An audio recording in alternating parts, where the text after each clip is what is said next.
와우! 달슨의 라이브! 토트넘은 이기면서 다음 시즌 유로파 리그에 나갈 수 있는 가능성을 끌어올렸는데요. 손흥민 선수는 이번 경기에서 역할이 달라진 건지, 전술의 변화가 있는 건지, 뭐 컨디션에 좀 문제가 있는 건지, 그 특유의 어떤 돌파라든지 양발에 따른 어떤 슈팅이라든지 이런 적극성이 좀 보이질 않았다. 그래서 왜 이럴까요? 뭐 이런 거 이야기를 좀 많이 하셔가지고 이유를 한번 좀 정리를 해보려고 합니다. 결과적으로 이제 토트넘이 울버햄튼을 2대0으로 잡았습니다. 사실 그동안 이제 토트넘이 울버햄튼에게 근래 만나면 쉬운 경기 못했어요. 이번에 이제 승리를 거둔 거고, 손흥민 선수도 울버햄튼을 그동안 만나서 골을 못 넣었죠. 쉬운 상대는 아니었습니다. 이번 경기도 토트넘이 전반 한 중반 이후까지는 골을 넣지 못하다가 막판에 호이베르가 하프라인 쪽에서 쫙 전진 패스를 해줬는데 해리케인이 페널티 에어리어 안쪽으로 딱 들어가면서 수비수 골키퍼 다 제치고 선제골을 넣었습니다. 해리케인이 올 시즌 프리미어리그 22번째 득점입니다.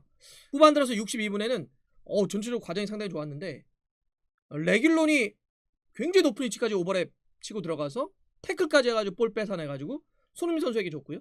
손흥민 선수가 볼을 받은 걸 이제 베일 보고 오른발 패스, 베일이 오는 볼을 그냥 왼발로 다이렉트로 때렸는데 리바운드 됐는데 그거를 호이베르가 어느 순간에 그냥 박스 안으로 침투해가지고 밀어넣습니다. 호이베르는 사실 그렇게 골을 많이 넣은 선수가 아니잖아요. 막 뒤에서 막 엄청 뛰면서 수비해주고 지키는 선수인데 지난번 리버풀과 경기 때 이제 중거리로 골을 넣고 이번이 프리미어리그 시즌 2번째 득점입니다. 그러니까 호이베르가 오늘 하나의 골과 하나의 도움 상당히 잘했네요. 네. 이제 이러면서 토트넘이 울버햄튼을 2대0으로 잡았습니다. 직전에 리즈와의 경기 때 이제 졌는데 이 패배 흐름을 한번 끊어낸 거고요. 승점 3점을 추가하게 되면서 이러면 토트넘의 승점이 59점입니다. 6입니다. 이러면 이제 다음 시즌 유로파 리그에 갈 수 있는 순위가 된 건데, 하지만 이게 안심할 수 있는 단계가 아니에요. 지금 7위 웨스트햄과는 승점이 같죠. 뭐 7위까지는 그렇다고 하더라도 8위 에버튼은 지금 토트넘에 비해서 한 경기를 적게 치렀어요. 그러니까 이런 걸 여러 가지 종합해서 봤을 때 아직 몰라요. 물론 이제 그런 얘기 하시는 분들이 계시죠. 토트넘 아직 챔피언스 가능성이 있지 않나요? 수학적으로는 가능한데 그냥 없다고 보시면 됩니다. 이걸 가능성을 따지거나 경우수를 따지는 건 너무한 것 같고요. 그냥 유로파 리그를 지켜내는 게 매우 현실적이게 맞다.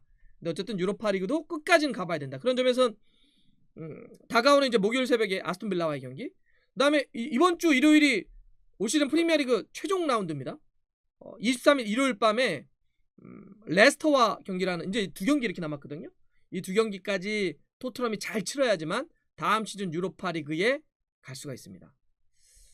사실 올 시즌도 챔스를 못 갔는데 다음 시즌 사실 유로파를 간다고 하더라도 이렇게 되면 두 시즌 연속 챔스를 못 가는 거니까, 이러니까 이제 주력 선수들 뭐 손흥민이나 케인 같은 선수들이 그래도 급이 있고 클래스가 있는데 두 시즌 연속 챔스를 못 간다고? 이건 좀 문제지. 네, 이런 얘기 다 나오는 거죠.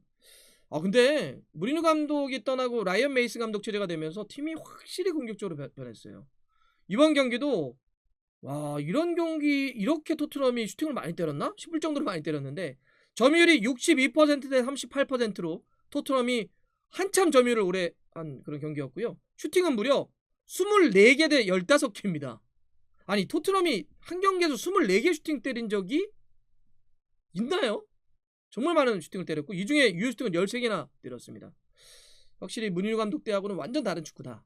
물론 공격적으로 전진성은 높아졌는데 그 완성도는 좀 부족하죠. 라이언 메이슨 감독 때이 오자마자 갑자기 팀을 확 바꿔놓을 수는 없잖아요.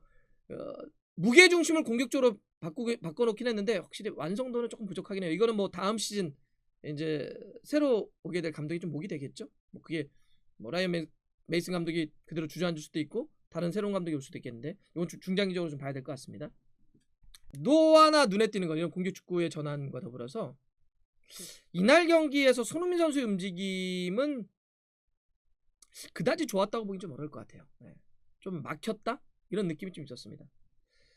그 특유의 어떤 그 가속 스피드를 활용을 해가지고 막 돌파하고 이런 게 많이 나오질 않았어요. 수비수와 맞서게 되면 그래도 이렇게 한번 돌파해보고 막 제쳐내고 이런 느낌이, 특히 이제 공격수는 그런 게 필요하잖아요. 좀 저돌성이 좀 필요한 건데 포지션상. 근데 수비수와 딱 맞서면 옆으로 내주거나 뒤로 빼주거나 이런 돌리는 장면이 좀 많이 나왔습니다. 실제로 손흥민 선수가 이날 해리케인, 세컨에 알리, 오른쪽에 베일, 왼쪽에 손흥민 이렇게 공격 쪽에 나왔는데 슈팅이 하나예요. 적죠? 남은 선수들이 지금 보면 케인이 전체 슈팅 7개, 그리고 베일이 3개, 세컨으로 나왔던 알리가 4개인데 손흥민 선수가 하나면 확실히 슈팅은 좀 적습니다. 또 이제 손흥민 선수의 시그니처와 같은 이 가속 스피드, 스프린트 같은 경우도 이번에 10번이었어요. 적죠? 우리가 손흥민 선수 스프린트 하면 항상 팀의 탑, 숫자도 뭐 많을 때는 막 20회 훌쩍 넘고 막 이랬었는데 딱 10번 했습니다. 확실히 그냥 많은 분들이 느끼셨던 거, 왜 돌파를 잘 안 하지? 돌파가 왜 잘 안 되지? 왜 볼을 자꾸 뒤로 돌리지? 이런 느낌들이 실제 수치로 나타나는 거예요. 베일이 12번 스프린트 했거든요. 베일이 물론 시즌 후반기에 좀 알리와 함께 이렇게 올라오는 흐름이긴 하지만 그래도 나이나 여러 가지 또 흐름을 놓고 봤을 때 베일보다 스프린트가 좀 적었다? 이거는 확실히 돌파가 좀 적고 슈팅의 적성이 좀 부족했다 이렇게 볼 수 있는 것 같습니다. 반면에 또 눈에 띄는 손흥민 선수의 스탯은 뭐였냐면 패스 성공률이라든지 키패스예요. 이건 또 상당히 높아요. 손흥민 선수의 이날 경기의 패스 성공률은 92%입니다. 그리고 동료에게 기회를 만들어준 키패스는 무려 4번이에요. 팀에서 베일과 함께 가장 많습니다. 그럼 이거는 좀 어떻게 해석을 해야 될까? 전체적으로 돌파라든지 슈팅은 줄어들었는데 패스의 정확도는 올라가고 키패스는 늘어났다. 일단 좀 안전한 패스를 좀 많이 했다라고 저는 좀 봅니다. 예. 그러니까 도전적인 패스, 찔러주는 패스보다는 또 적극적인 슈팅을 가져가기보다는 놓아주고 연결해주고 이런 이제 플레이들이 좀 많았기 때문에 전체적으로 패스 확률도 좀 높고 92%는 상당히 높은 거거든요. 공격 쪽에서 키패스 4번이면 상당히 좀 많은 거죠. 풋볼 런던의 손흥민 선수 이번 경기 평가도 봐도 좀 비슷합니다. 열심히 뛰어다녔고 레귤런의 뒤를 커버하기 위해 수비를 많이 했지만 공격수로서 파이널 서드에서 결정적인 장면을 만들어내는 데는 좀 부족했다 라고 해서 평점을 6점 줬습니다. 해리케인과 델리 알리가 평점이 8점, 베일이 7점인 걸 비하면 4명의 공격수 중에는 낮은 평점이죠. 왜 이럴까? 이유를 좀 놓고 보자면 먼저는 일단 전술 변화가 있긴 있습니다. 그러니까 스프린트가 좀 돌파하는 장면이 좀 줄어들었잖아요. 이거는 무리뉴 감독 때는 뭐 다 여러분들 지켜보셨겠지만 하프라인 아래로 상당히 밑으로 많이 내려갔기 때문에 내려가 있다가 올라가서 공격을 해야 되니까 내려가 있다가 공 딱 끊으면 땅 하고 칠 거 아니에요. 그러면 당연히 스프린트를 많이 해야 되는 축구예요. 그러니까 손흥민 선수가 막 20번 이상 하고 막 항상 많이 했었는데 근데 라이언 메이슨 감독 체제가 딱 되니까 지금 오늘 경기에 제가 손흥민 선수 히트맵 하나 보여드릴게요. 어때요? 밑으로도 레귤런을 커버했던 장면이 있지만 위로 기본적으로 상당히 좀 많이 올라가 있죠. 그러니까 위에 서 있다 보니까 스프린트를 많이 할 수 있는 여지가 줄어든 거죠. 네. 무리뉴 감독 때는 밑에 있다가 빵 올라가야 되니까 스프린트를 전력 질주를 해야 되지만 위에 있는데 위에서 전력 질주할 게 얼마나 되나요? 그러니까 확실히 스프린트는 줄어든 거예요. 그러니까 우리가 예전에 비해서 손흥민 선수의 어떤 호쾌한 어떤 돌파, 그에 따른 어떤 마무리, 피니시 이런 것들이 조금 줄어들었다. 좀 이렇게 볼 수 있겠죠. 또 하나 이제 이런 것도 있습니다. 전체적으로 라이언 메이슨 감독 대행 체제가 라인을 굉장히 올려놓고 경기를 하잖아요. 위쪽에 공격수들이 상대적으로 많이 배치돼요. 무리뉴 감독 때보다는. 그러면 여기서는 동료들 주위의 선수들이 많이 배치되다 보면 누군가가 1대1 돌파를 시도하는 것보다는 동료가 다행히 많으니까 주고 쉽게 들어가서 2대1을 친다든지 3자 연결을 해야 될 게 훨씬 더 많습니다. 네. 그렇게 들어간 상징적인 골이 바로 두 번째 골이에요. 레길론, 손흥민, 베일, 뒤에 들어갔던 호이비엘의 마무리.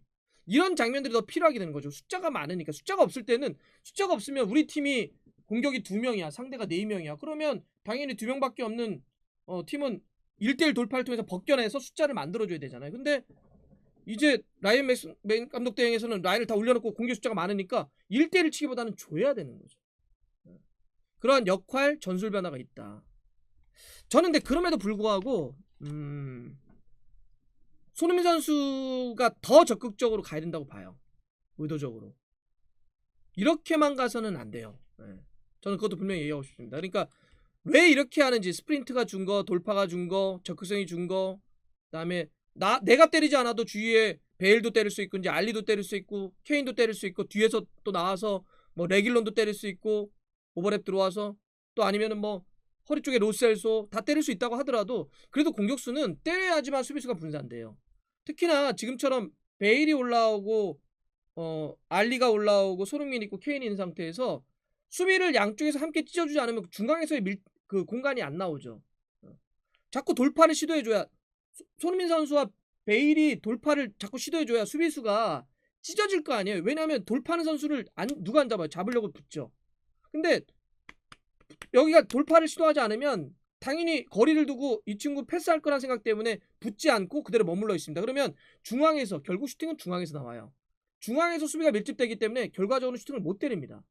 그러니까 자꾸 돌파와 적극성을 보여줘야 수비수가 좌우로 갈라지고, 좌우로 갈라줘야 다른 선수가 골을 넣다든지, 아니면 갈라놓고 손흥민 선수가 안쪽으로 45도로 꺾어 들어와가지고 여기서 슈팅을 때린다든지, 이런 움직임을 가져가 줘야 되겠죠.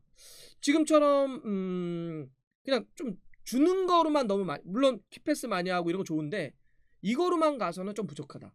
공격수는 조금 더 손흥민 선수가 보여줬던 것처럼 역할, 전술 변화 이런 거 있겠지만 손흥민 선수가 더 적극적으로 돌파하고, 실패도 돼요. 네. 그렇잖아요. 공격수는 실패해도 되는 겁니다. 그렇게 몇 번의 시도하다가 성공해서 그게 골 들어가면 되는 거니까 더 적극적으로 돌파도 시도하고, 그렇게 수비 찢어놓은 다음에 다시 쉽게 내어주고, 이런 게 좀 섞이면 좋을 것 같아요. 돌파와 패스라고 하는 게 좀 더 섞여도 좋다. 지금은 조금은 이런 과도기적인 흐름 속에서 손흥민 선수가, 그러니까 이런 거잖아요. 누구든지 자기가 잘하는 거에 집중하는 게 맞아요. 손흥민 선수가 가장 잘하는 게 속도를 통한 돌파, 그리고 양발에 따른 슈팅인데, 이 장점을 포기하거나 이 장점을 굳이 안 할 필요는 없잖아요. 지금 전술이 변화했으니까 주고 움직이는 것까지 좋은데, 주고 움직이면서 때리고 막 돌파하고 그래야 수비수가 벌어지기 때문에 이런 거 좀 더 가져가주면 좋겠습니다. 자, 이제 2경기 남았고요. 이 2경기에서는 손흥민 선수가 좀 더 이 전술 변화 더불어서 개인의 어떤 강점을 더 확 폭발시켰으면 좋겠고, 그래서 결과까지 만들었으면 좋겠고, 그 다음에는 뭐 여름에 봐야죠. 어떻게 될지는. 그건 뭐 그 다음에 지켜보는 걸로 하죠.